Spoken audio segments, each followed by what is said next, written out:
A straight 6 engine, but it has two upstream sensors, one for the first 3 cylinders, second one for the other 3 cylinders. So kind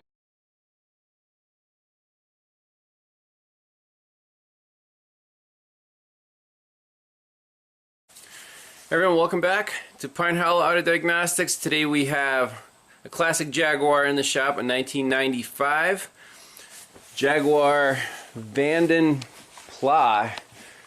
I think that's how you say it. Very nice looking car. Customer complaint, the main one is, he says his cooling fans get stuck on whenever you shut the key off and just drain the battery. Complaint number 1. Complaint number 2, there's some warning lights on the dashboard, check engine light, and ABS traction control systems. So let's diagnose these systems one by one. The cooling fans, they seem to work normally at the moment, so we can leave that for later. Let's take a look at the check engine light. What scanner do we use in this thing? Well, I have like 10 scanners. I tried them all, and the only one that would talk to the engine control module was the launch DIAGUN. So let's plug that in and see if we can at least get the trouble codes. So in the fault report, if you look at our ECM, we have a P1187 heated oxygen sensor heater open circuit inferred fault, and then P0152 and P0132 O2 sensor circuit high voltage, bank 2 sensor 1, bank 1 sensor 1, so the upstreams. For the ABS we have a C1095 pump motor circuit failure. So let's go after these oxygen sensors.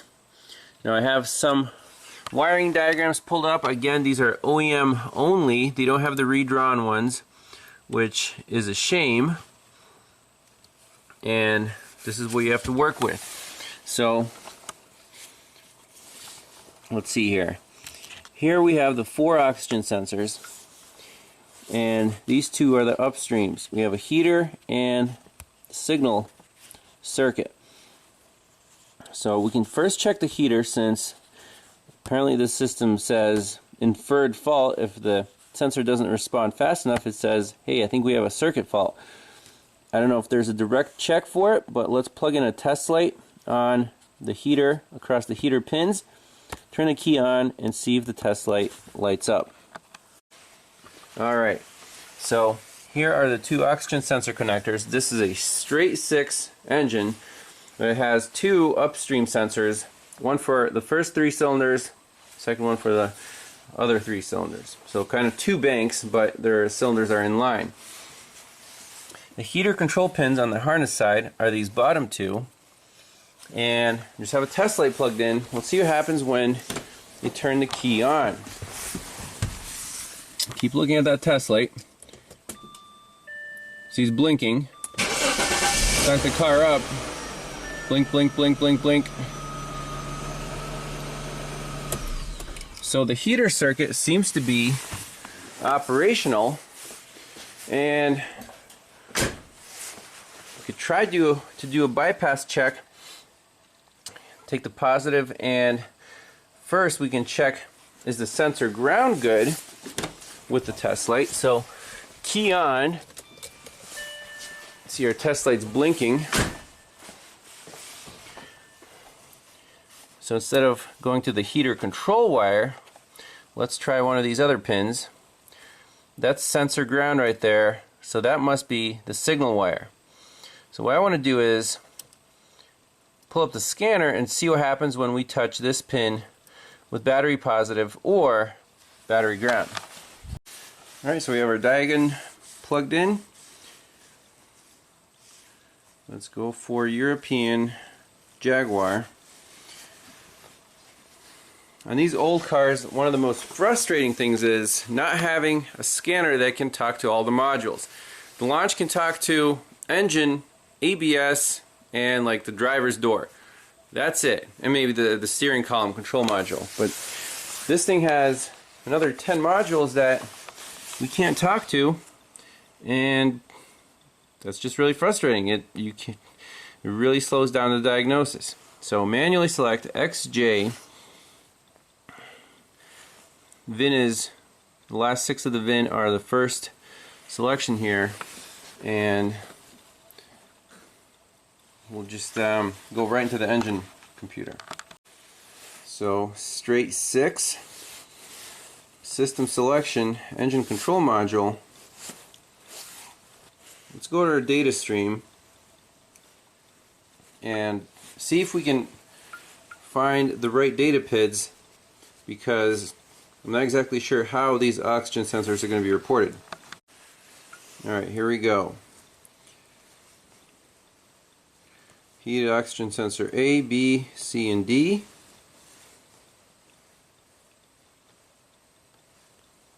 Is that it? We don't have any like fuel trims.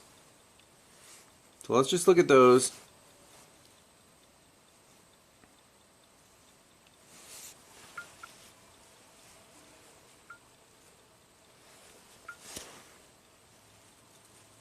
Alright, here we go. I don't know if we can trust these values. So A, B, C, and D. Let's try giving one of them a positive feed to the signal.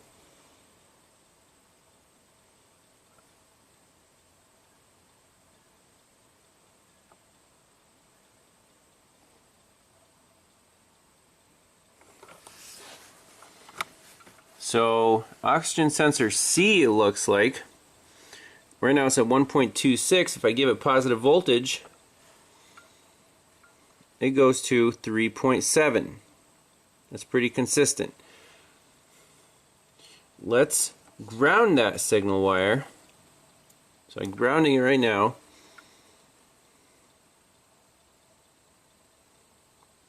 We went to 1.2, 2.5. So these numbers, I really don't like and don't believe. Why are they changing right now?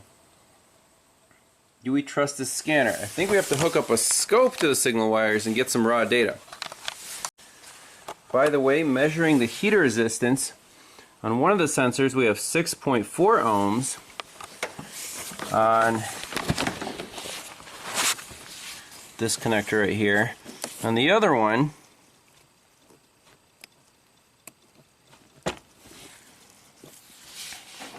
we have open circuit. So we already found a bad heater on one of these sensors. Nothing wrong with the controls, but the actual heater in the sensor is burned out on whichever one this guy is right here, which is the rear bank. Sensor D on the diagram. But regardless, let's hook up a scope to both signal wires, plug everything in, and make sure that these sensors actually work. Okay, so both sensors right now, upstreams, are at a bias voltage of about 450, well, 4.5 volts, 4.6. On our scanner, these numbers are jumping around all over the place. 0.015, 1.26. So I don't believe the scan data. Let's start up the car and see these sensors warm up as they should.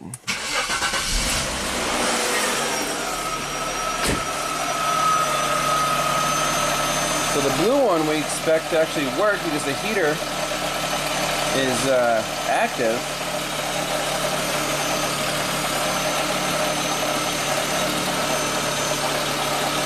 But the red one will probably not come on very quickly.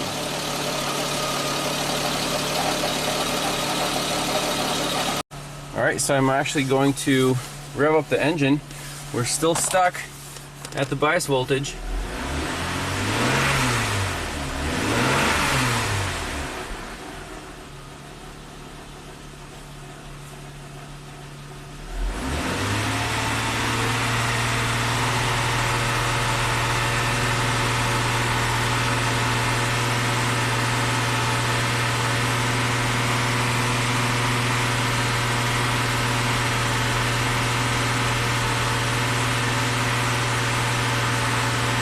nothing. They're both completely dead. Okay, so when they do warm up, they should start pulling this bias voltage down, I assume. So that's why we're getting the two codes, and this data here is completely bogus. And like I said, this is the only scanner that even talked to the engine.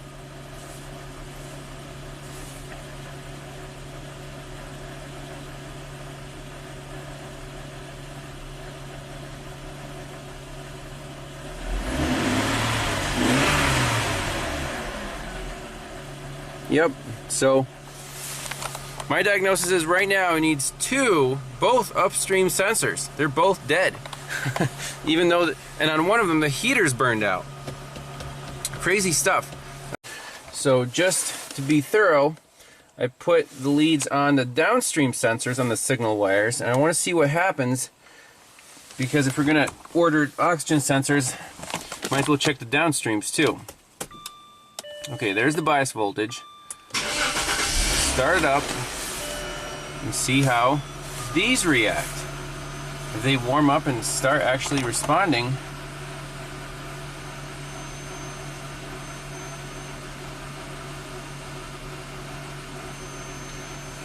Yes, the voltage is dropping. I'm going to rev it up a little bit.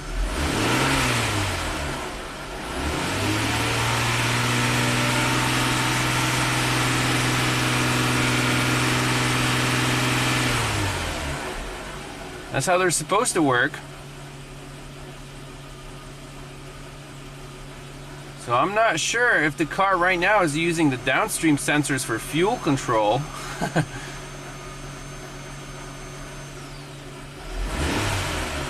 But these definitely do work. And the upstreams are stuck high. So interesting to note here that on OBD2 mode, even though it's a 95, we have some sort of data output that kind of makes sense. So these are the downstream sensors, and I believe that the fuel control is actually based on the downstream sensors right now, because the upstream sensors are showing 0 volts. And the downstreams are actually switching. That's pretty neat.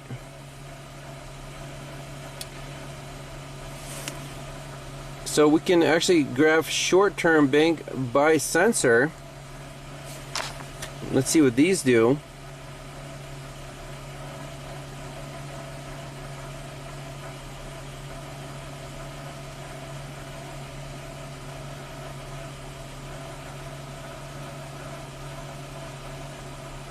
So it looks like the fuel trims are actually being controlled by the downstream sensors, which is nuts.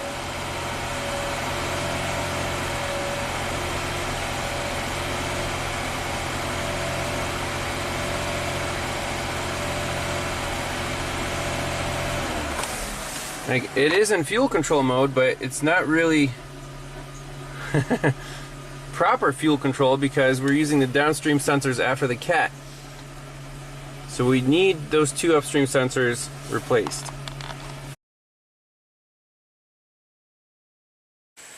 Alright, so for the ABS, we have that C1095 pump motor circuit problem.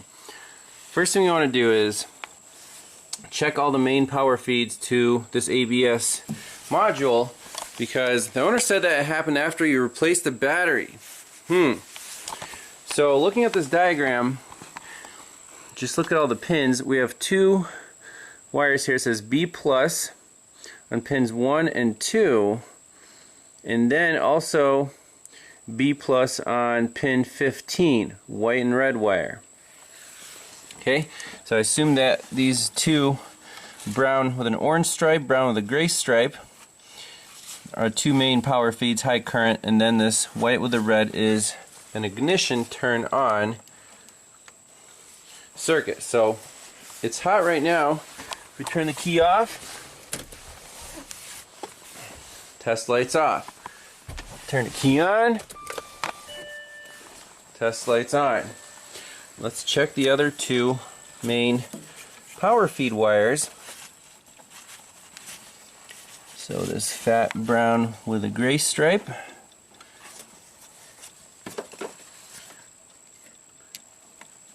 That looks hot. And turn the key off. So that's a constant battery power, that's good. Last but not least, this brown with an orange.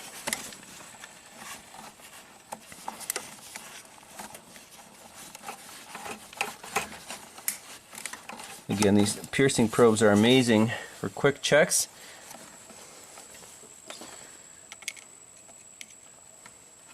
Okay, so we do have a bright test light there.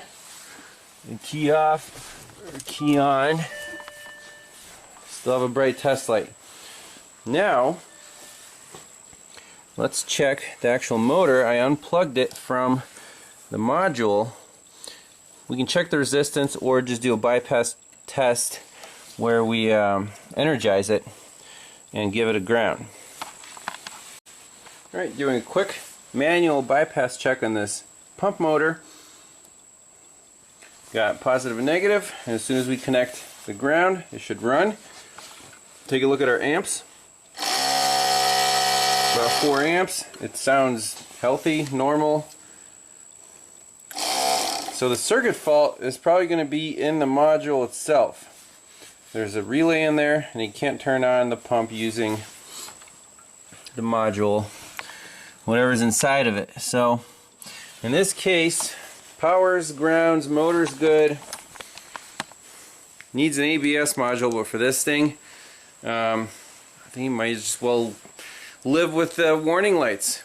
But once we get the oxygen sensors, we'll put those in, and this car should at least be, you know, okay and reliable to drive. Cooling fans, they work perfect for now, so I can't really diagnose a problem that's not occurring.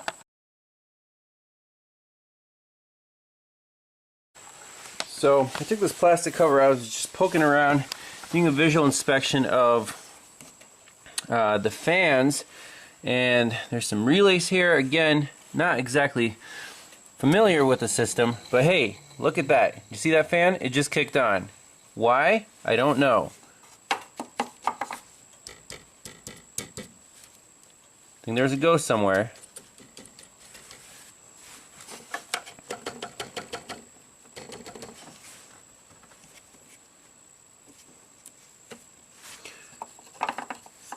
So we need to find the location of the fan relay, and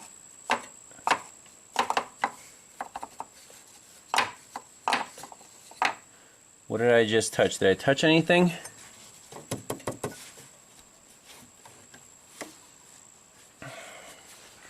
We definitely saw it come on.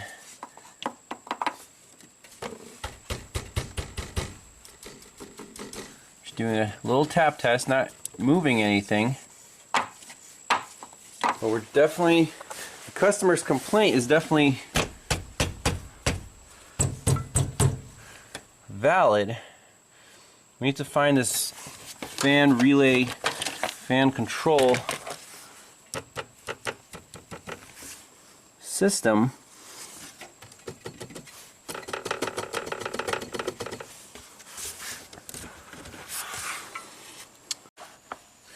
Alright, so here's a wiring diagram for the cooling fans. 2 cooling fans, left and right, and this one is fed battery positive, constant battery positive, and this one is grounded. And here we have this, it's called a fan control relay module, but it's just 2 relays inside a box. And how does this work? Well, the controls are over here. So let's look at the low side. When the low relay switches, it completes a circuit from this fan through here, through the low relay, through the high relay, which is normally in this position, and to the second cooling fan. So the fans are in series and they run at low speed. Kind of a common design. And what controls the low side of that relay? Well, 2 things. The refrigerant single pressure switch, so when the AC is on and you have 12 bar at that switch, we ground the switch through the switched ground, which goes to the ignition switch. The ignition switch is actually switches the various grounds. As you can see here, in position 1, 2, this is on. Those bottom two grounds are switched. And this is the ground distribution for the ignition switch. So again, English car, Jaguar, instead of power side switch on the ignition, it's ground side switched. So anyways, when the key's on, these are grounded, and then the fan kicks on low speed if the switch is closed. There's also a radiator thermostatic switch, which is constantly grounded, and depending on the temperature, there's 86C and 100C, we get low and high fan speed operation. So, for example, when the engine heats up and the radiator gets warm, first the bottom switch closes, that turns on the low speed relay. Your fans run in series, low speed. If it gets really hot, over boiling, 100C, or if your refrigerant pressure gets really high, over 20 bar, one of these switches closes, that turns on the high speed relay. So these two switches flip, and then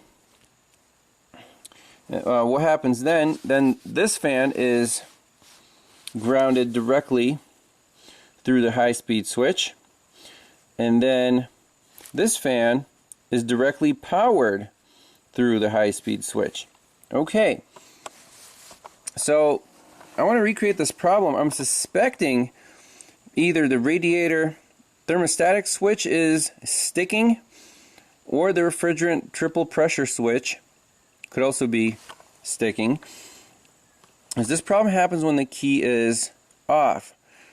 So let's in this case, if the radiator's high, you turn the key off, the fans will stay running until this switch closes, or opens rather, and the coolant cools down. So let's find this guy, turn the engine on, do a little tap test, see if it's sticky. Alright, so I drove the car, ignition switch is off, fans are on in low speed. So let's see how many minutes they run. By the way, the thermostatic switch on the radiator is down here, so if we unplug it,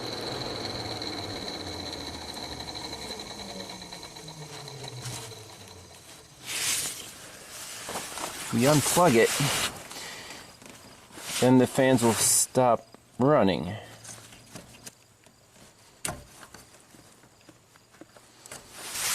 Let's run the car some more, let it really warm up.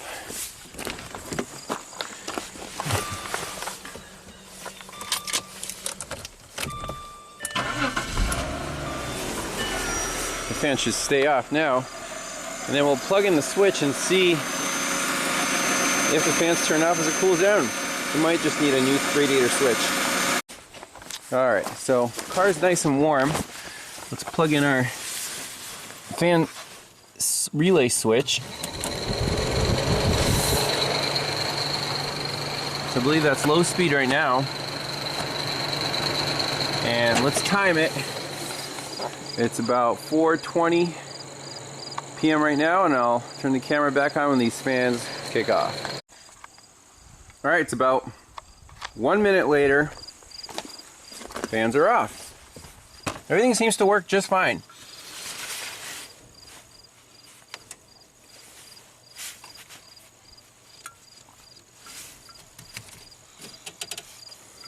I don't see any issues with the system at the moment.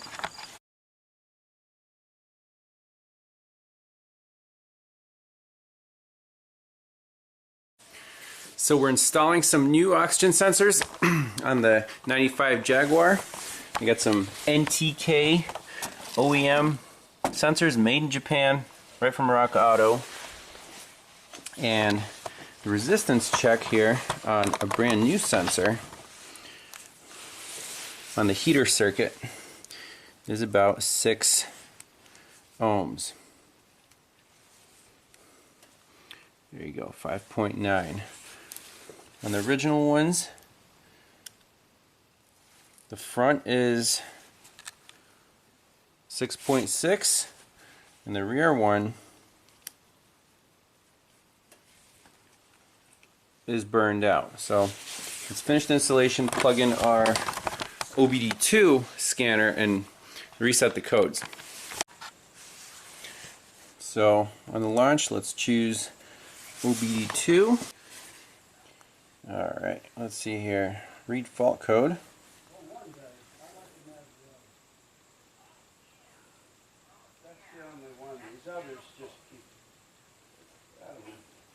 So let's clear these out. Give him to Junior. Tell him I'm going to give him that black convertible if he wants. Okay. Yeah, I think the guy's almost done. Give me 5 minutes. 5 minutes. They're all going up and down, so you might get a cat code.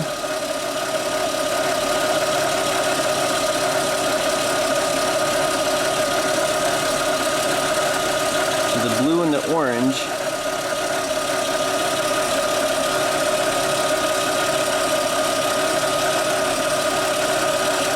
Let's just look at the upstreams. Bank 1 sensor 1, bank 2 sensor 1.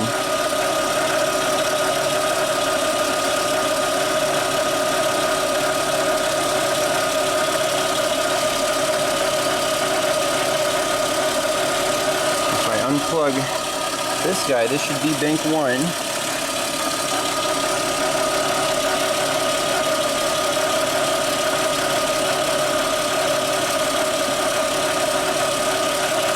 Yep, bank 1 sensor 1 drops to 0. So that's indeed the right sensor.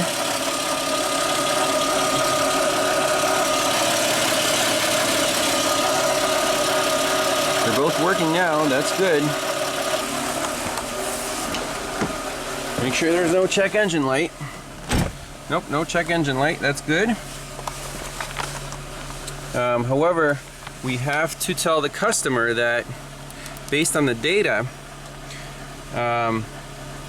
these cats may be shot. However, we can assure him that this fuel control is now proper because the upstream O2s work fine.